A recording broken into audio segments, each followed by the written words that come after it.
I used to believe the mountains were empty. Not peaceful, just empty. Like nothing important ever happened there.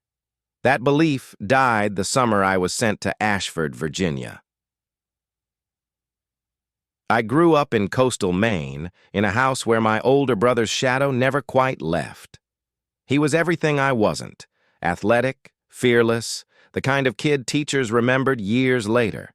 When he was killed overseas during the war, my parents aged overnight. We didn't talk about him much after that. Not because we didn't care, but because saying his name out loud hurt too much. So when the draft came around a few years later and my number was low, my parents panicked. They couldn't lose another son. Through a string of favors and church connections, I was placed in a seminary program. Officially, it was education. Unofficially, it was survival. At first, I treated it like a waiting room, something to endure until the world moved on. But somewhere along the way, faith filled a space I didn't realize was still empty. By the late 1970s, I volunteered for a church outreach program that sent instructors into neglected rural areas, places too poor, too remote, or too forgotten to have regular children's services. That's how I ended up driving south into Appalachia. The town, I'll call it Ashford, sat low between hills that seemed to press inward, like they were trying to reclaim it. Coal money had brought people in, kids filled the streets, but the town didn't have enough teachers, not for school, and certainly not for Sunday school.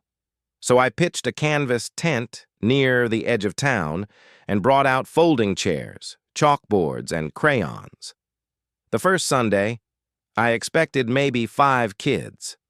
I got 30. The second Sunday, I got 50. Parents brought lawn chairs, milk crates, overturned buckets, anything their kids could sit on. They didn't have much, but they gave what they could. For the first time in years, I felt useful. One boy stood out. His name was Caleb. He was small for his age, quiet, and always looked tired. His mother lived in a trailer park at the edge of town and treated Sunday school like a free hour of peace. She rarely spoke to me, just nodded, collected her son, and left. Then Caleb stopped coming. 2 Sundays passed, then 3. I called his mother. She said he'd been sick. Nothing serious. When he finally returned, I barely recognized him. His skin looked gray. His shoulders slumped like he'd aged years in a month. During art time, I pulled him aside and asked how he was feeling. He stared at the ground. He said when he got sick, he slept a lot. Sometimes outside, sometimes in the woods. That alone made my stomach turn. Then he told me about the dream. He said he walked through a forest where the leaves weren't leaves anymore. They were underwear, hanging from branches, twisting gently like wind chimes. I laughed. I regret that laugh more than almost anything in my life. He smiled, encouraged, and kept going. He told me about the dolls, figures made from sacks and scraps of cloth, faces stitched crooked, buttons for eyes, smiles too wide to be friendly. They stepped out from behind the trees and played with him. Then he said quietly, "I hope next time they don't make me stay overnight." I barely finished the lesson that day. I called the county sheriff first thing Monday morning. A young deputy came by, serious eyes, tired posture. I told him everything. He listened, nodded, and said he'd check on the situation. But he warned me. Kids wandered here. Parents worked long hours. Supervision was flexible. A few days later, he called back. Caleb had collapsed in the woods during one of his episodes. His mother had found him after dark. She'd brought him home. No evidence of abuse. Case closed. I wanted to believe that. 6 weeks passed without incident. Then the fire started.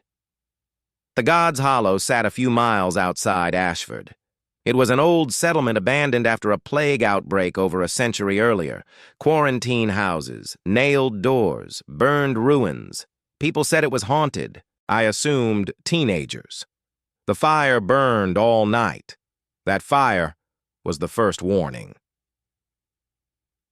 Within a month, 3 men vanished: a trucker, a sawmill supervisor, and a known alcoholic who lived in the same trailer park as Caleb.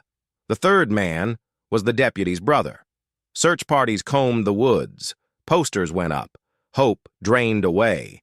The town held candlelight vigils. Then someone broke into the church. They destroyed a memorial display honoring the missing men. Left behind was a mask, sackcloth, a stitched-on smile. No one ever claimed it. The night before I left town, the deputy called me. He asked to meet somewhere private, near God's Hollow. When he arrived, he was drunk, shaking. He made me promise never to come back. Then he told me about a girl arrested in the next county. She said she'd been drugged, taken to a haunted place, assaulted by men wearing sack masks. She said the trees changed, leaves into underwear. That's when everything fell into place. The deputy went into God's Hollow alone. He found the clearing. Dogwood trees circled it. Branches heavy with hanging fabric. Different sizes, different colors. Trophies. He burned them all.